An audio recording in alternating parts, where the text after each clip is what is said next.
সবাইকে ঈদুল আজহার শুভেচ্ছা। সবার ঈদ কেমন কাটলো আমাকে জানাবেন। আমার ঈদটা আলহামদুলিল্লাহ ভালোই কেটেছে। আমি একটু অসুস্থ, এজন্য ভিডিওটা অনেক লেটে আপলোড করলাম। আমরা ঢাকা থেকে গ্রামে আসার পথে অনেক জ্যামে পড়েছিলাম। আমাদের আসতে লাগে 3.5 ঘন্টা, সেখানে আমরা আসছি 12.5 ঘন্টায়। এমনিতেই প্রচুর গরম, তার উপর আবার এত জ্যাম। আমার বাচ্চাটা তো একদম অস্থির হয়ে গিয়েছিল গাড়িতে।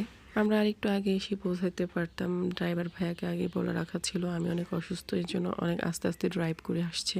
আমি শুধু গাড়িতে বসে এটাই ভাবছিলাম, আল্লাহ যারা বাসে আছে তাদের কি অবস্থা এই গরমে। তো আমরা 12.5 ঘন্টা জার্নি করে রাত 12:30টায় বাসায় এসে পৌঁছালাম। জলদি করে খাওয়া দাওয়া করে আমরা ঘুমিয়ে গেলাম। ঘুম থেকে সকাল সকাল উঠে আমার মেয়ে বলতেছে, মা আমি গরু দেখবো, ছাগল দেখবো, আমাকে দেখাও। তো ওকে গরু আর ছাগলটা দেখানোর জন্য নিয়ে গেলাম। মাশাআল্লাহ, গরুটা অনেক শান্ত ছিল। এটা হচ্ছে কিনে এনে কোরবানি করা হয়েছে। আর ছাগলটা আমাদের বাসায় ছিল, আমার শ্বশুর লালন পালন করে কোরবানি করেছে। আলহামদুলিল্লাহ, আল্লাহর অশেষ মেহেরবানিতে কোরবানিটা ভালো মতো সম্পন্ন করা হয়েছে।